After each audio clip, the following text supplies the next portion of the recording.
तो ये कहानी शुरू होती है एक शैमन को दिखाते हुए। वो काला जादू इन्हीं ब्लैक मैजिक कर रहा था। उसके इर्द गिर्द इंसानी जिस्म और गाय के पार्ट्स पड़े हुए थे जिनको मिलाकर वो जादू कर रहा था। इसी टाइम उसके पास इरमा आती है अपनी बहन को लेकर। असल में वो अपने कजन को पसंद किया करती थी और उससे शादी करना चाहती थी, लेकिन कजन की फैमिली के ना मानने की वजह से उसकी शादी कहीं और करने का फैसला कर दिया जाता है। पर इरमा ऐसा नहीं चाहती। वो हर हाल में अपने प्यार को पाना चाहती है, चाहे वो काला जादू ही क्यों न करे। यहाँ उसकी बहन वुलन उसे मना करती है और कहती है इरमा चलो यहाँ से, मुझे यहाँ कुछ ठीक नहीं लग रहा। लेकिन इरमा किसी की सुनने वाली नहीं थी। इरमा शेमन से कहती है कि मुझे इस लड़के से हर हाल में शादी करनी है। शेमन लड़की की तस्वीर देखता है। इरमा बताती है ये मेरा कजन है और ये सुनकर शेमन जादू करने से इनकार कर देता है और कहता है इसमें तुम्हारी जान को भी खतरा हो सकता है। शेमन का ये कहना ही था कि अचानक इरमा के पास बैठी हुई उसकी बहन के अंदर एक जिन आ गया, जिन्हें उसे किसी और एंटिटी ने पोसेस कर लिया। उसका चेहरा खौफनाक हो चुका था और वो यहाँ इरमा को धमकी देता है कि अगर तुमने ऐसा किया तो तुम्हारी जान चली जाएगी। ये सुनकर इरमा और उसकी बहन दोनों वहाँ से वापस आ जाते हैं और इस सीन कट होकर हमें 12 साल बाद का वक्त दिखाया जाता है। इस टाइम हम इरमा को उसकी बहन वुलन और उसकी मोम के साथ गालन के घर जाते हुए देखते हैं, उसी लड़के के घर जिससे वो शादी करना चाहती थी। हमें पता चलता है कि गालन की आज से 12 साल पहले ही एक निशा नामी लड़की से शादी हो गई थी और अब उसकी 12 साल की बेटी सूफिया भी थी जो देख नहीं सकती थी, यानी वो ब्लाइंड थी। ये सभी लोग यहाँ सोफिया की बर्थडे पार्टी सेलिब्रेट करने के लिए आए थे। इसी टाइम पर हमें गालन की मदर को भी दिखाया जाता है। गालन की मदर और इरमा की मॉम दोनों बहनें हैं। हमें मालूम हुआ कि गालन की मदर काफी टाइम से बीमार है। यहाँ पर हमें मालूम होता है कि सिर्फ इरमा ही नहीं बल्कि गालन भी इरमा के प्यार में एक वक्त में पागल हुआ करता था। उसने अपनी मॉम के कहने पर निशा से शादी तो कर ली, लेकिन वो आज भी इरमा के काफी करीब था। लेकिन अब उसे एहसास होने लगा था कि इरमा के साथ रहते रहते वो अपनी प्यारी से बेटी और अपनी वाइफ के साथ ज्यादती कर रहा है। इसीलिए उसने इरमा से दूर जाने का फैसला कर लिया। लेकिन इरमा ऐसा होने नहीं देना चाहती थी क्योंकि अब इरमा भी प्रेग्नेंट थी। ये सुनकर गालन उसके साथ बहुत ही रूड बिहेव करता है और उसे घर जाने को कहता है। घर आकर भी इरमा उसे बहुत कॉल्स करने की कोशिश करती है, लेकिन गालन उसकी कॉल्स को कॉन्टिन्यूसली इग्नोर कर रहा था। इरमा की बहन जो कि इरमा और गालन के बारे में सब कुछ जानती थी, वो इरमा से कहती है अब गालन तुम्हारा कभी नहीं हो सकता, तुम उसका पीछा क्यों नहीं छोड़ देती? तुम अच्छी तरह जानती हो उसकी एक फैमिली है और तुम उसकी फैमिली खराब कर रही हो। वुलन की बातों से इरमा को बहुत ज्यादा गुस्सा आ जाता है और वो डांट कर वुलन को ही अपने कमरे से बाहर निकाल देती है। इस टाइम उसे वैसे भी वुलन से ज्यादा गालन पे गुस्सा आ रहा था क्योंकि एक वक्त ऐसा भी था जब गालन ने उसके साथ जीने मरने की कस्में खाई थी, पर अब जैसे वो सब भूल चुका था। गुस्से में इरमा अब गालन की काम करने वाली जगह पे पहुंच जाती है। वो इस टाइम गुस्से में थी और गालन से अपने बच्चे को एक्सेप्ट करने को कह रही थी, लेकिन यहाँ पे गालन उसकी बात नहीं सुनता और उसके साथ बहुत रूड बिहेव करता है। उससे इरमा उसे धमकाने के लिए पास पड़ा हुआ चाकू उठा लेती है। इससे पहले कि इरमा उसके ऊपर हमला कर देती, गालन उसे धक्का देता है और वो नीचे गिर जाती है। इस एक्सीडेंट की वजह से उसका मिसकैरेज हो चुका था। गालन उसे खुद हॉस्पिटल लेकर जाता है और जब इरमा को होश आया तो इरमा ने इस सारी चीजों का जिम्मेदार गालन को ठहराया। यहाँ गालन आराम से उसे समझाता है देखो इरमा, मैं शादीशुदा हूँ, हम अब साथ नहीं रह सकते। लेकिन इरमा तो जैसे उसकी कोई बात सुनने को तैयार ही नहीं थी। वो बार बार यही बोल रही थी देखो गालन, तुमने मुझसे वादा किया था कि तुम मुझे कभी छोड़कर नहीं जाओगी। लेकिन यहाँ गालन एकदम से गुस्से में आ जाता है और उसे अपने से दूर करते हुए उसके ऊपर कुछ पैसे फेंककर यहाँ से चला जाता है। वो अब ऐसे किया था कि इरमा भी जानती थी अब वो वापस कभी नहीं आएगा। उसने अपना सब कुछ खो दिया था। वो यहाँ जोर जोर से चिल्लाती है और फिर गालन को बर्बाद करने की ठान लेती है। सीन कट होकर हमें दोबारा गालन को दिखाया जाता है जो काम के बाद अपने घर वापस लौट रहा था। तभी रास्ते में मस्जिद से इमाम निकल कर उसे कहते हैं गालन, अब तुम्हारी फैमिली में से कोई भी मस्जिद नहीं आता, तुम्हें मस्जिद आकर इबादत करनी चाहिए। इबादत हमारे ऊपर आने वाली बुराइयों को पहले से पहले ही रोक देती है। उसके बाद इमाम गालन को उसकी बेटी सोफिया के लिए एक गिफ्ट भी देते हैं, जिसके बाद गालन घर चला जाता है। बहुत ज्यादा थका हुआ था इसीलिए सो गया और तब सोते हुए सोफिया उसके पास आई। सोफिया ने उसे जगाया और यहाँ हमें दिखाया गया कि सोफिया ने अपनी आंखें बाहर निकाली हुई थी, जिसे वो गालन को देते हुए कहती है डैड, इस मर्तबा अगर आप मुझे कोई गिफ्ट देंगे तो मुझे आंखें गिफ्ट करना। उसका ये खतरनाक सा चेहरा देखकर एकदम से गालन की आंख खुल गई और हमें मालूम हुआ कि ये सिर्फ गालन का एक डरावना ख्वाब था। वो डर कर उठकर अपनी बेटी सोफिया के पास चला जाता है और यहाँ सोफिया को देखते देखते उसे अपना पास्ट याद आता है। जब सोफिया पैदा होने वाली थी तब वो अपनी वाइफ निशा का बिल्कुल ख्याल नहीं रखता था, उसे डॉक्टर के पास नहीं लेके जाता था और प्रॉपर चेकअप ना होने की वजह से ही आज सोफिया की आंखें नहीं थी। अगले दिन इरमा हॉस्पिटल से डिस्चार्ज होने के बाद दोबारा गालन को कांटेक्ट करने की कोशिश करती है। पहले तो गालन उसे इग्नोर करता है और फिर फोन उठाकर उसे बहुत ज्यादा कड़वी तसल्ली सुना देता है। गालन के बिहेवियर से इरमा को बहुत ज्यादा गुस्सा आ जाता है और अब वो गालन को बर्बाद करने के बजाय गालन को पाने का फैसला कर लेती है। और अब उसने गालन को पाने के लिए बहुत ही बुरा फैसला किया था। वो दोबारा गई थी शेमन के पास, यानी अब वो गालन के ऊपर काला जादू करवाने वाली थी। शेमन से मिलकर इरमा उसे कहती है मुझे अब शेमन किसी भी हाल में चाहिए और इस तरह कि उसकी जिंदगी में मेरे अलावा कोई औरत ना हो। हालांकि इससे पहले इरमा को नीसा से या सोफिया से, गालन की बेटी से कोई प्रॉब्लम नहीं थी। यहाँ तक कि वो तो सोफिया यानी गालन की बेटी से बहुत प्यार करती थी, लेकिन अब गालन के ही बिहेवियर ने उसे यहाँ तक पहुँचा दिया था। वो शेमन से कहती है इस काम के लिए चाहे आप मेरे से कोई भी कीमत ले लें, लेकिन अब मुझे गालन सिंगल चाहिए। शेमन अभी भी उसे कहता है देखो लड़की, तुम बात नहीं मान रही, ये काम बहुत ज्यादा खतरनाक है। लेकिन इरमा को परवाह नहीं थी। इरमा यहाँ पर अपनी और अपनी बहन की सारी गोल्ड की ज्वेलरी उसने दे देती है, जिसे देखते हुए शेमन की मॉम भी शेमन को ये काम करने को कह देती है। अपने मॉम के कहने पर कि शेमन इरमा की मदद करने को राजी हो जाता है और फिर इरमा को बताता है कि इस दुनिया में बहुत किस्म के जिन होते हैं और उसमें से एक किस्म है अनज़ार जिन्स की, जो कि काफिर है, मुसलमानों से बहुत ज्यादा नफरत करते हैं और इन्हीं जिन्स का इस्तेमाल करते हुए वो उनके ऊपर काला जादू करेंगे। काला जादू के लिए उसे अब कुछ चीजें चाहिए थी। ये काला जादू होने वाला था नीसा पर, यानी गालन की वाइफ पर, ताकि वो और उसके सारे रिश्ते मर जाएं। शेमन उसे नीसा की एक फोटो, बाल और खून लाने का काम देता है, जिसके जरिए नीसा के ऊपर पोजेशन होगा, यानी नीसा के ऊपर काला जादू का असर होगा। साथ ही शेमन को काले जादू के लिए एक ताजा मरे हुए इंसान के पाँव की हड्डी भी चाहिए होगी, जिसके ऊपर वो गाय की आंतों को लपेट कर अपना जादू करेगा। शेमन के कहने पर इरमा गालन के घर जाती है, उसकी वाइफ से मिलती है और बहाने से उसके वॉशरूम में जाकर उसके कंघे से बाल और उसके वॉशरूम से सैनिटरी पैड चुरा लेती है। अपना काम होने के बाद वो यहाँ से निकलने ही वाली थी कि उसे दोबारा यहाँ पर गालन दिख गया। गालन उसे देखते ही कहता है तुम यहाँ क्या कर रही हो, कितनी मर्तबा मना किया है मैंने तुम्हें, मेरी फैमिली से दूर रहो। उसकी बातें सुनकर इरमा को अपने लिए और भी ज्यादा बुरा लगता है और वो अब एक मजबूत इरादे के साथ ये सारी चीजें जाकर शेमन को दे आती है। शेमन भी एक इंसान की टांग ले आए थे और रात में ये रिचुअल, ये जादू शुरू कर दिया जाता है। शेमन इरमा से कहते हैं अच्छा हुआ कि तुम फोन ले आई, फोन से तो ज्यादा अच्छा असर होगा। वो यहाँ एक ब्लेड से सेंट्री पैड को काटते हुए फोन को पाँव की हड्डी के ऊपर गिराते हैं। उसके बाद कुछ जादू मंत्र पढ़ते हैं और अचानक से उनका ये घर हिलने लग जाता है। फाइनली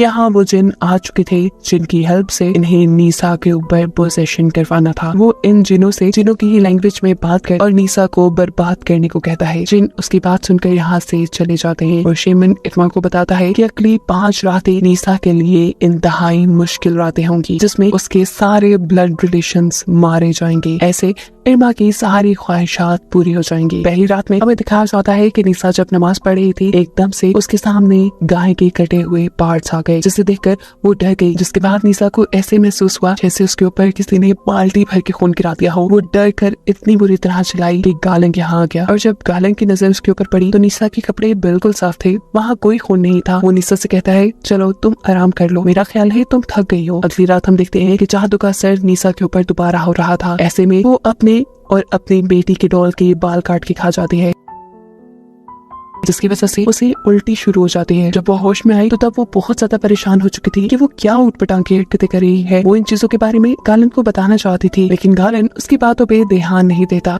सीन कट होकर हमें इरमा को दिखाया जाता है, जिसकी बहन यानी वुलन उससे अपनी ज्वेलरी के बारे में पूछ रही है। उसे कहती है मैं जानती हूँ तुम उस शेमन की ज्वेलरी देकर आई हो ना, तुम कुछ गलत कर रही हो ना। उसकी बातों से तंग आकर इरमा उसे ढांढ कर यहाँ से भगा देती है और रात में हमें देखने को मिलता है कि इरमा की बहन मर गई। इरमा परेशानी से उठ बैठी और अब इरमा की बहन की मरी हुई बॉडी उसे डरा भी रही थी, जिसके चलते इरमा ने जोर से चीख मारी और तभी उसकी बहन वुलन यहाँ आ गई। हमें मालूम हुआ कि ये सब जो इरमा ने देखा था वो सिर्फ उसका वहम था। इरमा की बहन तो अभी जिंदा थी। काला जादू तो इरमा ने नीसा पे करवाया था, लेकिन शायद इरमा खुद अपने ही करवाए जादू के असर में आती जा रही है। खैर अगले सीन में हमें नीसा को दिखाया जाता है। नमाज पढ़ते पढ़ते एकदम से उसे उल्टी हो जाती है। अजीब बात ये थी कि उसकी वॉमिट में, उसकी उल्टी में कीड़े आ रहे थे, बहुत बड़े बड़े कीड़े, जिसे देखकर वो डर गई। उसके साथ पिछले इतने दिनों से जो कुछ भी गलत हो रहा था वो इन सब के बारे में किसी से बात करना चाहती थी, इसलिए वो इन कीड़ों को भी उठाकर एक जार में डाल देती है ताकि वो इन कीड़ों को किसी को दिखा सके। इसके बाद इरमा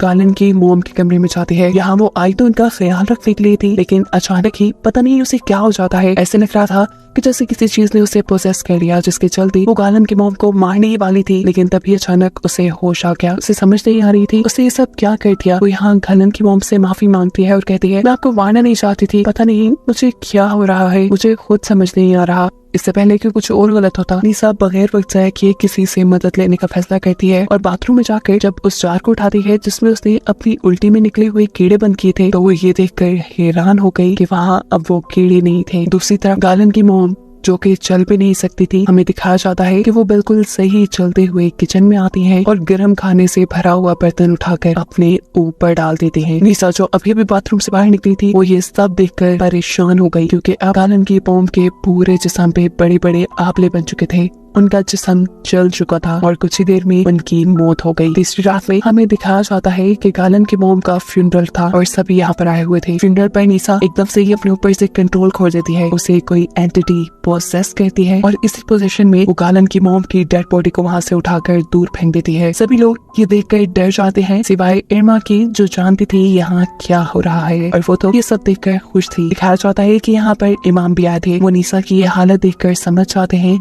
कि निशा के ऊपर किसी ने कब्जा किया हुआ है। वो यहाँ निशा को पकड़ कर उसके ऊपर कुछ पढ़ते हैं और निशा इस टाइम कंट्रोल में आ जाती है। इमाम अब ये समझ गए थे कि किसी ने जानबूझकर किसी इवल जिन को निशा के पास बुलाया था। फिर दिखाया जाता है कि अपनी मॉम के फ्यूनरल के बाद गालन भी जब सोने के लिए जाता है तो उसे भी अब अजीबो गरीब ख्वाब आ रहे हैं, बहुत डरावने। उसने अपने ख्वाब में देखा था कि वो मर चुका है और उसके इर्द गिर्द बहुत सी औरतें घूम रही थी। देखकर वो डर गया और फौरन इमाम के पास गया। सारी बातें इमाम को बताने के बाद इमाम जवाब देते हैं, मैं पहले ही निशा को देखकर जान गया था कि वो किसी शैतानी जिन के कब्जे में है। उसका नाम है अनाजार और अनाजार एक ऐसा जिन है जो बहुत ही ज्यादा ताकतवर है। वो मुसलमानों से नफरत करता है, इसीलिए लोग उसे काले जादू में यूज करते हैं। इमाम कहते हैं निशा का इलाज हो जाएगा, गालन तुम फिक्र ना करो। जिन कितने भी ताकतवर क्यों ना हो, लेकिन अल्लाह सबसे ज्यादा ताकतवर है और अल्लाह से ही मदद मांगते हुए हम निशा को बिल्कुल ठीक कर लेंगे। वो यहाँ गालन को निशा के लिए होली वाटर देते हैं और कहते हैं कि हमें निशा पर एक्सोर्सिज्म करना होगा, यानी जादू का तोड़ करना होगा। इसके लिए तुम निशा को मस्जिद के पीछे वाले हॉल में ले आना। अब गालन जैसे ही घर आया तो उसने देखा कि निशा चिल्ला रही थी। असल में उसे गालन की मॉम की स्पिरिट यानी रूह डरा रही थी। ऐसे में गालन जल्दी से उसके करीब आकर उसे कंट्रोल करता है और उसके सर पे होली वाटर लगा देता है, जिसकी वजह से निशा को बहुत दर्द होता है। उसकी इस हालत को देखते हुए गालन को बहुत ज्यादा बुरा लग रहा था, क्योंकि अब गालन के पास उसकी बेटी और उसकी वाइफ के अलावा कोई नहीं था। वो प्यार से